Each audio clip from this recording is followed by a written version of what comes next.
place left in the world. Like the Staples music, its staff never changed. Bryce had been working shifts behind the bar since the day he turned 21, when Jess was still a senior trying to sneak in with a fake ID that claimed she was from Texas, as if she and Bryce hadn't attended pep rallies in the same gym her freshman year. In his 9 years of service in keeping the town's thirst at bay, his cheerfulness and easy laughter had remained unflagging. It was easy to resent only having one bar in town, but you couldn't argue that a friendly face like Bryce's made it a pretty great place to end up. Jess waved hello to the people who looked up at the exchange and called out greetings.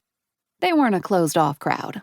Such a thing couldn't exist in Redford, not when everyone knew everyone. "Why don't you set up down here?" Bryce said, gesturing toward the far end of the bar. "Then, if you decide to get a late lunch, you won't have to worry about Sammy eating all of it." "I wouldn't do that," Sammy sputtered.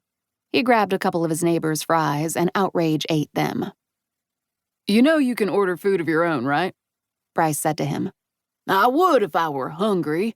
I'd order a whole basket of onion rings and share them with everyone, because that," Sammy said, nodding approvingly at the fries owner, "is what neighbors do." Jess tried to focus on this exchange, but her eyes snagged on the far end of the bar where Bryce had directed them. A man was sitting there. A man she'd never seen before. She blinked, trying to determine if he was an illusion. Sure, Redford, Georgia got its share of visitors. Hikers came to do the Billy Goat Trail. People liked to spend a few days on the lake. Every now and then, someone even drove all the way from Atlanta to get one of Luann's mixed berry pies. Not one of those people, however, had looked like this man. He was too put together, for starters. His crisp white button-up didn't have a speck of grease on it. No dinginess from age. And his gray slacks had a crease ironed into them like they'd been delivered on a hanger from the dry cleaners. His dark hair was styled neatly, and he sat a little too straight on his bar stool. Tense muscles pressed through the material of his shirt, creating sharp ridges. Maybe in another town, the presence of a man like this wouldn't be so shocking. Here, it was the equivalent of spotting the Virgin Mary on a piece of toast. Jess took a step toward him as Bryce had instructed, then faltered. The man didn't look like he wanted company. There were 5 empty stools between him and the rest of the bar patrons, and Jess would bet her basket of fried pickles plus a daiquiri that he'd created that buffer on purpose. As if she'd already crossed the room, Bryce headed down and slapped a cocktail napkin on the bar in front of the stool next to the stranger. He looked at her expectantly, and she shifted the messenger bag on her shoulder, rolling her eyes at herself. It wasn't as if she was going to pull a Sammy and start eating off the man's plate. She'd be respectful, not engaging unless he spoke first. She was here to work, after all. She definitely hadn't stuffed her laptop in a bag and dragged it along just so she'd feel less guilty about playing hooky. Hurrying forward, she slid onto the stool next to the man and pulled out her laptop, setting it on the bar. To fully sell the illusion of intended productivity, she even opened it.